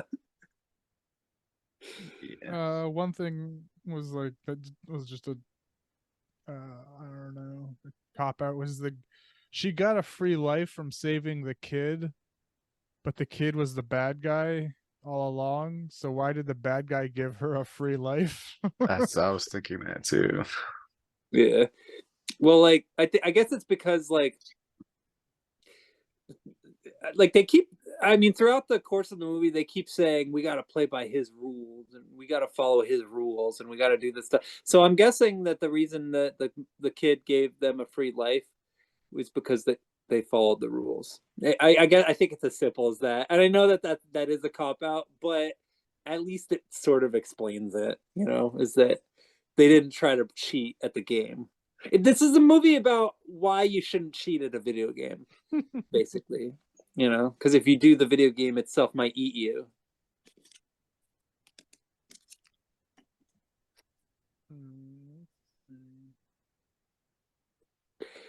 What about you, Zach? Do you have any thoughts on it? I thought it was pretty good. Yeah. Well, good. Relative. Yeah. Like I definitely would have loved this seeing it in the 90s, that's for sure. Yeah. But yeah. And it was definitely interesting seeing Peter Billingsley in this role as well. I loved Yeah. it. Yeah. Yeah, I liked him in this. And there was a Yeah. Don Stark cameo. Do you Oh, know, yeah. you know him? Bob from That 70s Show. So both these stupid VR games have had little That 70s Show cameos. It's hysterical. What a coincidence. Oh my god. He was just barely in it. I think he was the owner of the arcade and was just toxic Oh shit. yeah, He yeah. was Now just I on remember it for him. like 30, not even 30 seconds, maybe 15, 20. Yeah, because I was he's like, wait, is that Bob? Hold on, pause. IMDb. Oh, it is him. Okay. yeah, because That's funny. he's Seth Green's dad. Oh, is Oh, that who it was? Yeah. that's right. Yeah, I forgot about that. Yeah. In the Like movie or real life? In the movie. Okay. Oh, okay. Yeah. I thought Yeah, it was 'cause- the Yeah, because arcade. yeah, his dad was the owner of the arcade. Oh, okay. Yeah. I like briefly touched on that, but Yeah. Mm. Yeah, I actually kind of love this movie. Like I thought it just had a really creepy, like nightmarish, dreamy vibe to it where like things aren't really explained thoroughly. It's just vague and cloudy. Like I mean, you don't really get how the characters can get sucked into the game. You never really see it, but it happens. And I just I liked how the logic was just the logic of the movie was just kind of loose. And I also liked how distinctly different like the real world was from the video game world. You know, like the outside of the video game world, everything kind of felt like empty and cold and clinical, and like it kind of reflected like these characters and how like they wanted to escape by playing a video game, and then the video game graphics like pretty cheap, but I mean at the same time like I enjoyed them just because like they reminded me a little bit of like things like Beyond the Mind's Eye and stuff like that, where it was like or like Lawnmower Man. Kind of, yeah. I just love those kind of visuals, But yeah, what was that? I was gonna say some of it reminded me a bit of Tron, but like uglier. Like knockoff Tron with the helmet and little suit they were wearing. on Yeah. On the Wikipedia, it says the flying vehicles that they drove in the video game. In the original cut, they looked like the Tron cycles, but Disney got after them for it. That's funny, yeah. Disney tried to sue Full Moon. Yeah. I want to say there was some type of thing I read that Peter Billingsley talked about the skateboard. Oh yeah. Skateboard scenes in those, how it was annoying or something dumb or Yeah. The skateboarding thing was a little weird. I think maybe like I don't know. I feel like there probably was a more economic way of getting through that hallway besides riding on a skateboard. Like they probably could have just walked through it and avoided the spikes, but but I guess they wanted to make it more like a rail shooter where it's like you can't stop moving type of thing, So still doesn't really make that sense that it would be a skateboard though. I mean, I don't know. It could have been like even like a roller coaster or something, but Hoverboard. Yeah, or a hoverboard. That would have been cool. Like with Nitro, like something. Yeah, would have been more video gamey, so Skateboards were the thing in the 90s still. yeah, that's true. Yeah, I mean, there was a lot of, I mean, I don't know, all the flannel patterns in this movie really, they can make your head dizzy after a while. So,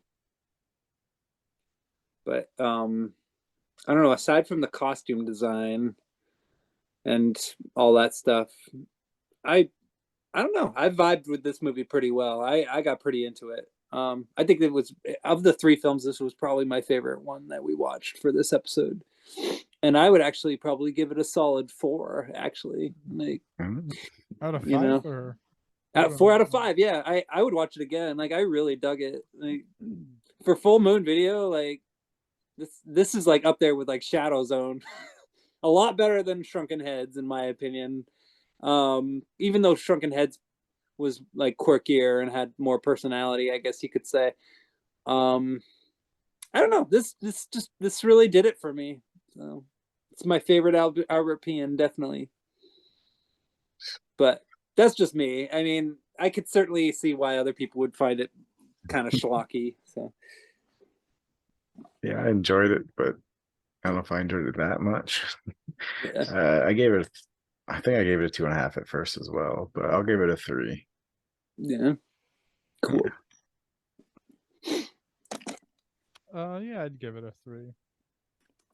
Yeah. Not bad, not good. Yeah. Your Billingsley was cool. Yeah. I tend to also really like more dreamlike type movies, and this had that dreamlike kind of feel that just I always enjoy. I guess that's kind of the main reason why it's reminiscent of like Nightmare on Elm Street, because that movie had sort of the dreamy vibe to it as well. And I wonder if it was an actual callback to the bitch shit. It sure felt like Probably, it. yeah. It was also just the same, emphasis. The same, said exactly the same way. Yeah. I just looked up the writer. He's done some pretty decent stuff. Nice. He's done Dark City, Wow. the Blade trilogy, the Nolan Batman trilogy. What? Yeah, he he wrote Batman Begins, Dark Knight, and Dark Knight Rises. Yeah. I thought Nolan wrote those. Really? He It just directed them. says writer Batman Begins. Yes, Dark Knight story. Yeah. Okay. Oh, Goyer, I think his Goyer. name is. Yeah. This is Goyer. Oh shit. Okay. Yeah. Yeah, that's cool. This is an early Goyer effort. Yeah. I knew I recognized the name, and now I definitely recognize the name. yeah. So this has a pretty solid cast and crew, I would say. Huh. I don't know. That's pretty awesome. I'm into that. I have to say I like the ending to this more than I like the ending to Nightmare on Elm Street. Like, because I always found the ending to Nightmare on Elm Street kind of silly. Like when that one lady gets pulled through the window, I'm always like, "What the heck is that?" Yeah. I watched that with my wife for the first time, maybe last year or so. She laughed so hard at that part. I do too. Just like clearly like a blow up doll. Yeah, that's like one of those endings where the only reason that it ended that way was so they could make a sequel. Like there's no other reason for that film to have that ending. Cool. All right. Well, I guess that was Arcade. I don't know. Is there anything else you guys want to say about it? I think I've said my piece. One trivia bit. I'll end with that. I just found this interesting. It was actually supposed to be on video 91, but got pushed back to 92, as well as February 93, and then eventually 94. Okay. Well, there you go. All that Disney shit, yeah. Yeah. That's all right. Well, that would explain why the costumes look dated. Because the year that the film was actually shot. It wasn't allowed to be released that year. So there you go. And then it makes sense because some of the CG wasn't bad, but some was just downright shit. So there's probably some. You know, and it even says Peter Billingsley also took part in redoing the film's CGI. Oh, look at him, a man of many talents. Awesome, yeah. He's still acting too, you know. I think he does more producing, but the Christmas Story sequel. Did you guys see that? I have not yet. It's so good. It's pretty good, yeah, surprisingly. Yeah, good. Especially if you're a fan of the original. Like, I'm a mega fan. I thought it was, I mean, I can see why some might not be the best holiday Christmas movie to watch because it's a little more serious, but if you're a fan if you're a big fan of the original, it's so good.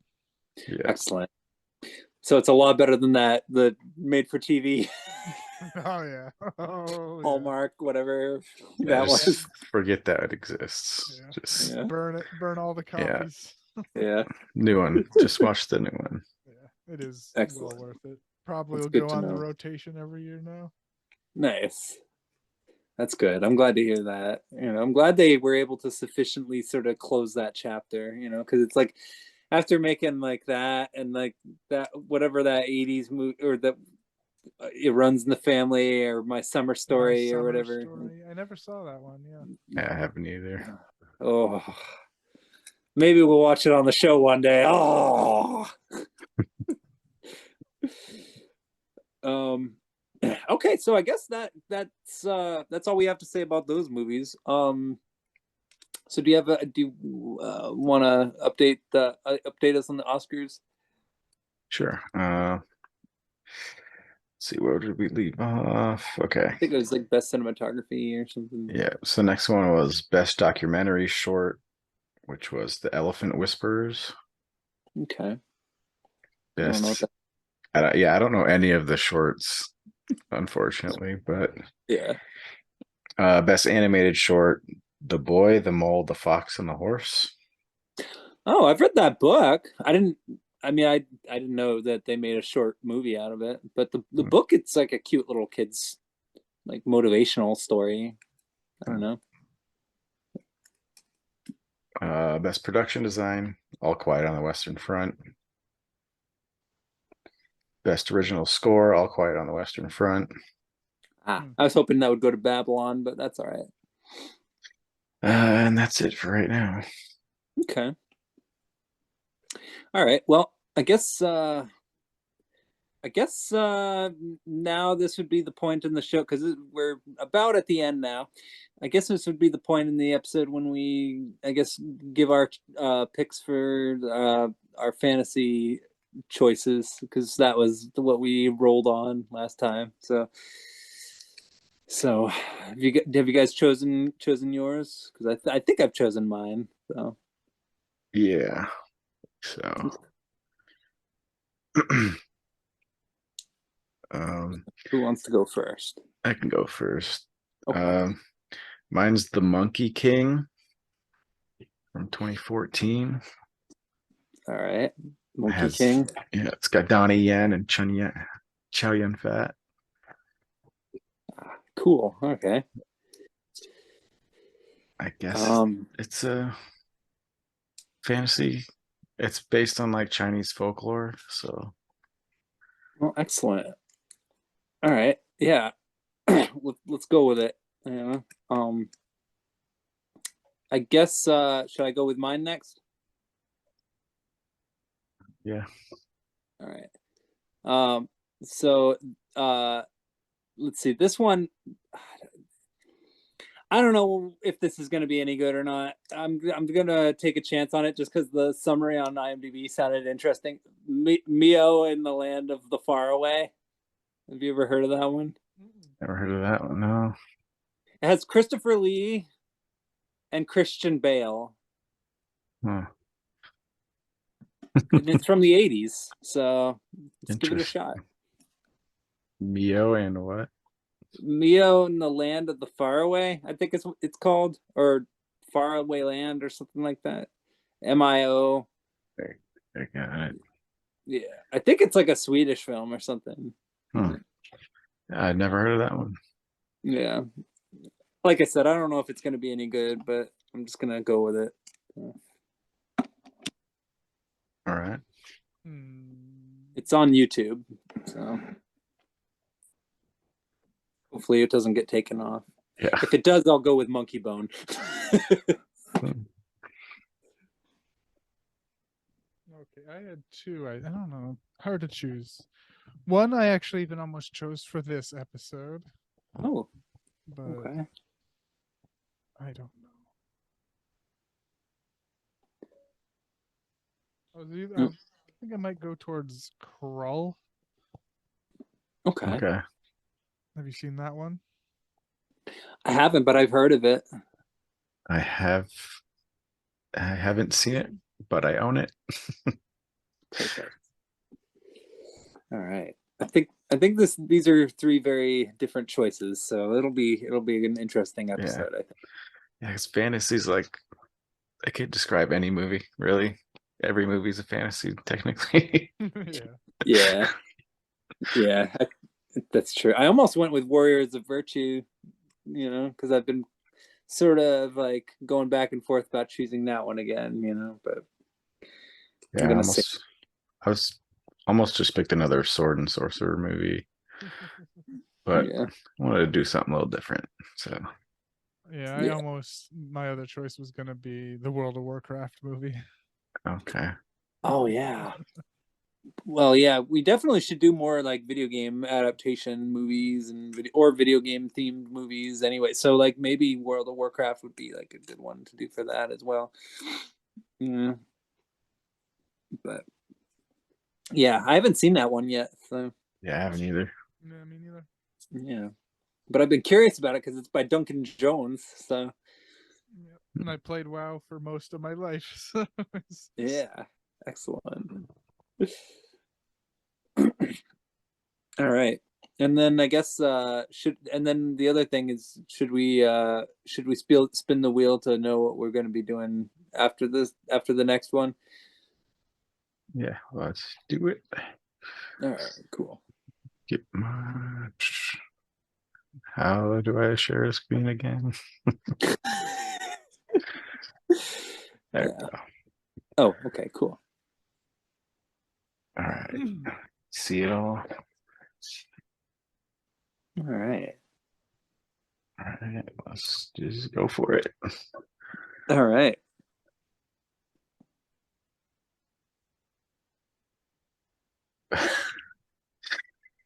David Dakota.